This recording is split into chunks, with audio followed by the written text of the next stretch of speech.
Everyone, ओम नमः शिवाय and welcome back to the channel. I hope कि आप सभी ठीक होंगे और अपना भी ध्यान रख रहे होंगे और आप सभी के रनिंग की तैयारी भी अच्छे से चल रही होगी। और प्लीज अब अपनी रनिंग की तैयारी को थोड़ा इंक्रीज कर लो, क्योंकि ऐसा सुनने में आ रहा है कि सितंबर के लास्ट तक जो है इसकी फाइनल आंसर की आ जाएगी, जो कि मुझे लगता है बहुत ज्यादा जल्दी है। क्योंकि इतनी जल्दी इतने सारे ऑब्जेक्शन डाले गए थे, इतनी जल्दी सारे ऑब्जेक्शन चेक कैसे हो सकते हैं? मुझे तो ये नहीं लग रहा कि मतलब इतने सारे ऑब्जेक्शन इतनी जल्दी चेक कर लेना कोई बहुत आम बात नहीं है। ये मुझे नहीं लगता वैसे कि इतनी जल्दी आ जाएगी, लेकिन जितनी भी न्यूज आ रही है ना, सिर्फ यही आ रही है कि सितंबर के लास्ट तक फाइनल आंसर की आ जाएगी और अक्टूबर के आई थिंक मतलब 20 अक्टूबर तक हमारा रिजल्ट भी आ जाएगा। जहाँ तक ये सभी चीजें इतनी जल्दी हो रही है, वैसे मतलब अगर आप सुनोगे तो एकदम विश्वास नहीं होगा कि इतनी जल्दी हमारे आंसर की कैसे आ सकती है फाइनल आंसर के, उसके बाद इतनी जल्दी रिजल्ट कैसे आ सकता है। लेकिन कुछ भी हो सकता है। देखो, हमारा एग्जाम भी हमें नहीं लगा था कि इतनी जल्दी हो जाएगा, एकदम से सडनली एकदम से एग्जाम की डेट आई थी और उसके एक मंथ बाद तुरंत ही हमारा एग्जाम ले लिया गया था। तो कुछ भी हो सकता है भाई। तो अपनी तैयारी को ना थोड़ा अच्छे से कर लो रनिंग की। अभी फिलहाल मैं 1-2 दिन से गई नहीं हूँ, तो कुछ थोड़ी सी प्रॉब्लम हो रही थी, मैं 2 दिन से नहीं गई हूँ रनिंग के लिए। लेकिन अगर आप जा रहे हो ना तो प्लीज कंटिन्यू करना, क्योंकि जब हम एक दिन बीच में गैप कर देते हैं ना तो फिर दोबारा से वही सब चीजें दोबारा से तैयार करने में थोड़ी सी दिक्कत होती है। तो इसलिए अपना गैप ना कम मत रखना। और सभी के लिए एक बहुत अच्छी न्यूज है कि मतलब जो अभी जैसे आप किसी बच्चों के नंबर बहुत ही ज्यादा कम है, कुछ बच्चों के नंबर ठीक है, जैसे 110 या 120 130 के आसपास हो सकते हैं। तो अगर वो जनरल से है तो देखो इतने कम पे तो जनरल की तो बिल्कुल नहीं जाएगी, स्पेशली चाहे वो गर्ल्स हो या फिर बॉयज हो, तो इतने कम पर तो नहीं जाएगी। तो अभी ये आया है कि अभी जो नेक्स्ट वैकेंसी थी यूपी पुलिस की आने वाली है, क्योंकि ये वाली जो वैकेंसी है ये बहुत जल्दी हो रही है। तो इसके बाद जैसे ये खत्म होती है उसके बाद वो वाली नेक्स्ट आ जाएगी। तो भाई जिनके भी बहुत ही ज्यादा कम नंबर है तो आप अपनी अगली वाली जो वैकेंसी आने वाली है उसकी तैयारी कर सकते हो, क्योंकि अभी अच्छा खासा टाइम है और अच्छे से तैयारी भी हो सकती है। आपको कोई ऐसा नहीं है कि बहुत ही कुछ अलग से पढ़ने की जरूरत है। अभी आपने पढ़ा होगा, जितना भी चीजें पढ़ी होंगी ना, बस उसको सभी चीजों को रिवीजन कर लेना अच्छे से, प्रैक्टिस। अगर मैं बात करूँ तो सबसे ज्यादा जो खेल था ना इस वाले एग्जाम में प्रैक्टिस का ही था, जिसकी अच्छे से प्रैक्टिस थी वो सभी लोगों ने अच्छा ही किया है। बाकी प्रैक्टिस हमने भी की थी, लेकिन फिर भी थोड़ी मिस्टेक हो गई है, थोड़ा सा कुछ चीजें बदली हुई थी, कुछ पैटर्न चेंज हुआ था, इस वजह से भी बहुत सारी चीजें हुई हैं। तो प्लीज अपनी तैयारी कर लेना। और जिन भी लोगों के, स्पेशली गर्ल्स की अगर मैं बात करूं तो जिनके भी 150 या 150 से ज्यादा नंबर बन रहे हैं ना, तो प्लीज आप रनिंग करना। अपने SSC का हाल देख ही लिया है, इतने कम बच्चे पास हो पा रहे हैं रनिंग के लिए, और जबकि अच्छा खासा टाइम भी मिला था, मतलब इसकी प्रैक्टिस के लिए आपको रनिंग करने के लिए फिजिकल के लिए टाइम भी दिया गया था।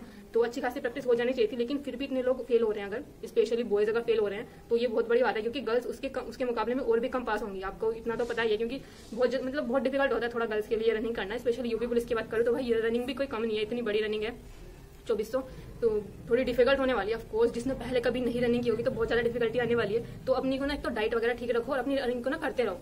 मैं भी कर रही हूँ, अभी 2 दिन का गैप मुझे थोड़ा लेना पड़ा था, जरूरी था वो। तो बाकी आप सभी भी प्लीज अपनी रनिंग करते रहना, जिसके भी मैंने बताया जैसे 150 से अगर आपके नंबर ज्यादा है, 150 भी हैं, तो प्लीज करते रहना। कुछ भी हो सकता है। देखो ऐसा मत समझना कि मेरे तो नंबर कम है, नहीं होगा। जब आप पढ़ाई में इतनी मेहनत कर सकते हो तो थोड़ी सी रनिंग के लिए भी कर ही सकते हो। सिर्फ मॉर्निंग के टाइम में तो जाना होता है, 1-1.5 घंटा लगता है, ज्यादा से ज्यादा, इससे ज्यादा तो टाइम नहीं लगता। हाँ, लेकिन थोड़ा सा डिफिकल्ट होता है। स्टडी के मुकाबले अगर मैं बात करूँ तो रनिंग थोड़ी डिफिकल्ट है, क्योंकि बहुत ज्यादा जब एक्चुअली हम पहली बार करते हैं तो बहुत ज्यादा हाथों पैरों में दर्द बहुत होता है। लेकिन ये ना थोड़ा टाइम के साथ साथ ठीक होता रहता है, ऐसा नहीं है कि हमेशा ही रहेगा। स्पेशली स्टार्टिंग के 15 दिन बहुत ज्यादा रहेगा, मुझे भी रहा था। शिन पेन, आपको घुटने में दर्द हो सकता है, मतलब आपको एंकल पेन हो सकता है, बहुत सारा, मतलब कहीं भी कुछ भी होने लगता है, स्पेशली पैरों में तो बहुत ज्यादा होता है। तो ये ना 10 से 15 दिन के आसपास रहेगा ही, क्योंकि हमने जब स्टार्ट कर रहे होता है बॉडी को इतनी हैबिट नहीं होती है। लेकिन जैसे जैसे धीरे धीरे करते जाते हैं ना तो हैबिट पड़ेगी, तो धीरे धीरे वो ठीक होने लगेगा। और टाइम के साथ ठीक होगा, थोड़ी डाइट के साथ ठीक होगा। तो आप चने वगैरह खाओ, चने, बादाम और किशमिश वगैरह, केले वगैरह खाओ, तो ये धीरे धीरे ठीक होने लगता है। ऐसा नहीं है कि परमानेंट रहेगा, धीरे धीरे जब आप स्टार्ट करोगे ना तो ये धीरे धीरे अपने आप ही ठीक होता चला जाएगा। तो इसलिए धीरे धीरे अपनी रनिंग करते रहना है। जैसे आपने स्किप कर दिया ना, फिर दोबारा से वो सभी चीजें ना दोबारा स्टार्ट करनी पड़ती है, फिर बहुत ज्यादा प्रॉब्लम होती है। इसलिए ज्यादा स्किप मत करना, ज्यादा से ज्यादा हो सके जब आप स्टार्टिंग में स्टार्ट किया ना आपने, तो उन 15 दिनों में स्टार्टिंग के जब आप रनिंग करना स्टार्ट कर रहे हो तो सिर्फ 1 दिन का गैप ले लिया करो, संडे वाले दिन। उस दिन अपने पैरों को रिलैक्स करो, मतलब अच्छे से अपने पैर, मतलब जब आप रनिंग वगैरह करके आया करो तो पैर को दबा लिया करो अपने, उससे से ही ठीक होता है बहुत ज्यादा। तो बहुत सारा आराम मिलता है उससे, मुझे भी पता है, क्योंकि बहुत स्टार्टिंग में मुझे भी बहुत ज्यादा हुआ था। लेकिन अभी रनिंग के टाइम पर होता है, सिर्फ अब घर आने के बाद नहीं होता। मुझे पहले घर आने के बाद भी बहुत ज्यादा होता था, उठ भी नहीं पाती थी, इस तरह का होता है। क्योंकि मुझे भी बहुत सारे कमेंट आए थे किसी के, आप सभी ने किए थे कि दीदी इतना ज्यादा पेन होता है कि घर आकर मतलब बिल्कुल लेटे रहते हैं या तो सोते रहते हैं, इतना ज्यादा पेन होता है, चल भी नहीं पाते। तो देखो स्टार्टिंग के 15 से 20 दिन ऐसे ही रहने वाले हैं, ये धीरे धीरे टाइम के साथ ही ठीक होते हैं। तो अभी इतना ज्यादा ये मत सोचना कि मुझे इतना ज्यादा पेन हो रहा है तो शायद मुझे ही हो रहा है और किसी को नहीं होता होगा, या मैं स्किप कर दूं या मुझसे नहीं होगा। तो स्टार्टिंग में सभी के साथ ऐसा हुआ था, मेरे साथ भी ऐसा हुआ था। अब थोड़ा सा टाइम लेकर देखो, 15 से 20 दिन, उसके बाद आपको खुद ही लगने लगेगा, आपको हैबिट हो जाती है बॉडी को ना। एक्चुअली में उस तरह की हैबिट होने लगती है जब हम डेली डेली किसी काम को कर रहे होते हैं, तो धीरे धीरे हमें पता चलेगा कि हाँ इस तरह से चलना ही है ये। बाकी थोड़ा सा टाइम के साथ ही ठीक होगा ये। और जिनके भी बहुत ही ज्यादा कम नंबर है तो आप प्लीज अपनी नेक्स्ट तैयारी कर सकते हो। और जिनके भी ठीक ठाक नंबर है, देखो मैं ये तो नहीं कह रहा कि ना ही तो मेरिट बहुत ज्यादा जाने वाली है। अभी आपने देख लिया कि SSC में भी जितने भी बच्चे बुलाए जाते हैं ना, सबसे पहले तो उसमें से मान लेते हैं कि सभी जगह मोस्टली ऐसा होता है कि 100 बच्चे बुलाए जा रहे हैं तो उसमें से 80 या फिर 70 बच्चे ही आते हैं, देखो ठीक है। और उसके अंदर से भी पासिंग रेशो इतना कम है ना, आप देखो कि बहुत ही कम लोग पास हो पाए हैं। जब बॉयज लोग इतना पास हो पा रहे हैं तो गर्ल्स का क्या हाल होने वाला है, आप खुद ही देखो। तो प्लीज अपनी तैयारी जरूर करना रनिंग की, ये मत सोचना कि मेरा तो क्या ही होगा, उन्होंने इतना कम बताया, उन्होंने इतना ज्यादा बताया तो मेरी तो रनिंग नहीं हो पाएगी इतने कम में। तो प्लीज अपनी रनिंग को रेडी रखना।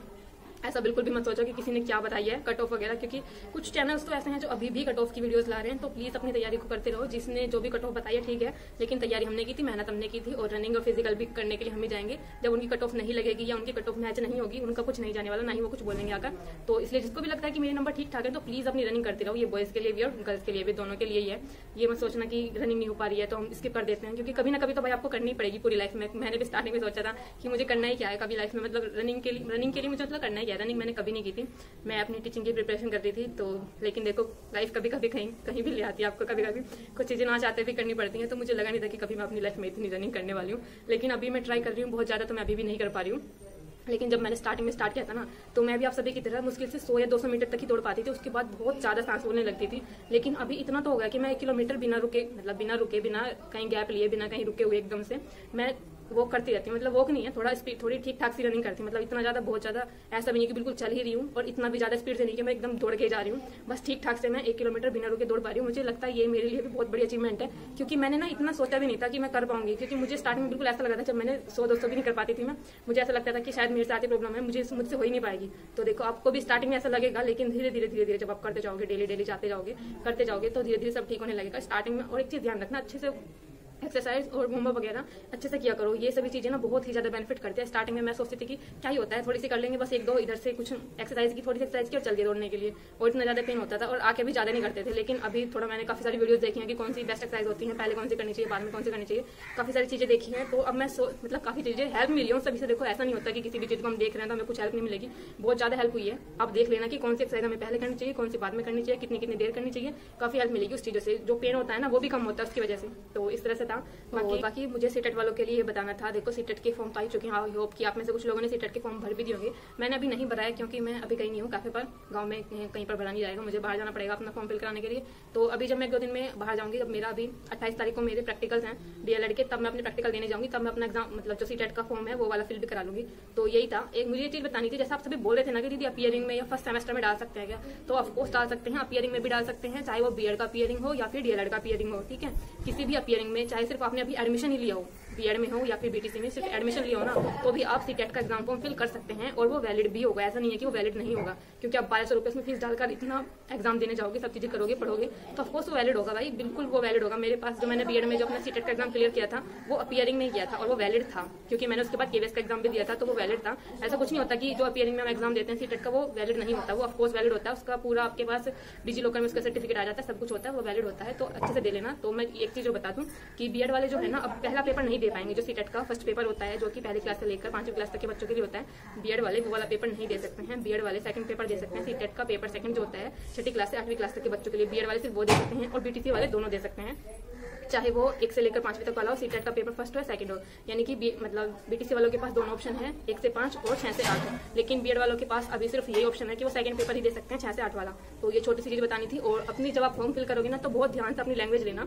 जो भी आप लैंग्वेज लोगे ना, वही आपको एग्जाम में सीक्वेंस रखना। अगर आपने चेंज कर दिया ना, तो पूरा मतलब कुछ भी नंबर नहीं मिलेंगे। तो ध्यान रखना इस चीज का। जो भी आप यहाँ पर लैंग्वेज चूज करोगे ना, वो चीजें ध्यान रखना कि हिंदी को आपने पहले लिया है, सेकंड लिया है। और जहां तक मैं बात करूँ, अगर आप मुझसे पूछना चाहो तो हिंदी को पहले लेना बेस्ट रहता है, बहुत अच्छे नंबर स्कोर हो सकता है अगर आप हिंदी को पहले लेते हो। लेकिन अगर आपने इंग्लिश पहले ले ली तो बहुत ज्यादा डिफिकल्टी होने वाली है। इंग्लिश को अगर आप पहले चूज करते हो तो मार्क्स ना बहुत कम हो जाते हैं। तो ध्यान रखना, हिंदी को पहले लेना और इंग्लिश को सेकंड लेना, या फिर कोई अगर आपको ज्यादा अच्छी लग रही है संस्कृत वगैरह तो आप संस्कृत ले लेना। लेकिन मैं पहली लैंग्वेज हिंदी रखने वाली हूँ और सेकंड इंग्लिश रखूंगी, तो इस तरह का सीक्वेंस में रखूंगी। और मैं भी दे रही हूँ अभी तो 15 दिसंबर को इसका एग्जाम होगा। अभी ज्यादा टाइम भी नहीं है इतना खासा, क्योंकि अभी हम अपनी यूपी पुलिस के फिजिकल की तैयारी भी कर रहे हैं, तो बहुत ज्यादा टाइम नहीं मिलेगा एकदम से हमारे पास। और उसके बाद BTC की भी चीजें चलती रहती हैं, कभी प्रैक्टिकल चल रहे हैं, कभी टीचिंग चल रही है और कभी एग्जाम चल रहे हैं। तो इसलिए अपनी तैयारी ना पहले से ही कर लेना थोड़ी सी। सीटेट एग्जाम की बात कर रही हूँ मैं। ऑफलाइन इसका एग्जाम हुआ है ना, जब से इसका ऑफलाइन एग्जाम हुआ है, थोड़ा सा इसका पैटर्न भी ना अप हुआ है कहीं ना कहीं। अब स्कोर करना थोड़ा डिफिकल्ट हो रहा है। जब ऑनलाइन एग्जाम होता था, मुझे लगता है ऑनलाइन एग्जाम थोड़ा इजी होता था, क्योंकि ऑनलाइन एग्जाम में मैंने अच्छा स्कोर भी किया था। कहीं ना कहीं ऑनलाइन एग्जाम थोड़ा सा इजी था, लेकिन जब से ये ऑफलाइन हुआ है, थोड़ा सा इसका लेवल भी अप हुआ है, थोड़ा डिफिकल्ट हो गया। अब बहुत ही कम बच्चे पास हो पा रहे हैं। तो जब आप दोगे तो अच्छे से तैयारी करके दे देना। बाकी कोई चैनल हो किसी चीज से रिलेटेड कि आप कहाँ से पढ़ सकते हो तो आप मुझसे पूछ सकते हो। बाकी मिलते हैं नेक्स्ट वीडियो में, तब तक के लिए बाय बाय, टेक केयर।